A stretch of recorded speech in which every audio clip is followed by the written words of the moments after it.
ఆయన కన్నులు నీతిమంతుల మీద ఉన్నాయి. నీతిమంతుడు అంటే అది పౌడర్ రాసుకున్నట్టు రాసుకుంటే నీతి రాదు. బట్టలను బట్టి నీతిమంతుడు నీతిమంతురాలు కాదు. ఇంకే బాహ్య సంబంధమైన మేకప్ల వల్ల, బాహ్య సంబంధమైన అలంకారాల వల్ల నీతిమంతుడు నీతిమంతురాలను గుర్తించడం సాధ్యపడదు గాని హృదయ సంబంధమైన అలంకారం వల్ల నువ్వు నీతిమంతుడు నీతిమంతురాలను గుర్తించబడతావు. ఎవరి ఎదుట?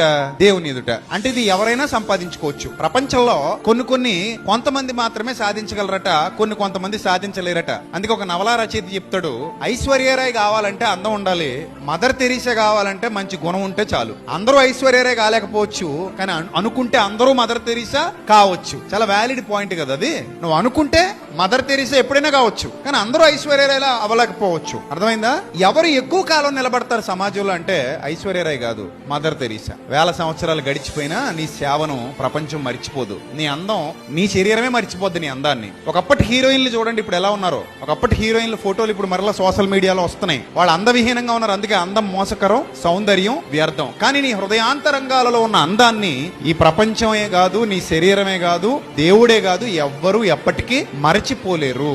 అంత గొప్పది నీ హృదయ సౌందర్యం. నీ హృదయ సౌందర్యం ఇంపార్టెంట్. అందుకే దేవుడు నీతిమంతులు అన్న పదాన్ని వాడినప్పుడు మీ అందరూ నీతిమంతులు అవ్వచ్చు. ఇందులో వ్యత్యాసం ఏమీ లేదు. మీ అందరూ కూడా ఏమయ్యే అవకాశం ఉంది?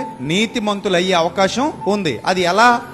మన హృదయంలోకి సంపాదించుకునే ఆ నీతి సంబంధమైన, వాక్య సంబంధమైన లక్షణాలను బట్టి అలా బ్రతకడం ప్రారంభిస్తే మీరందరూ ఏమైపోతారు? అంతే, నీతిమంతులు అయిపోతారు. అందులో ఏ ఇబ్బంది లేదు. అర్థమైందా?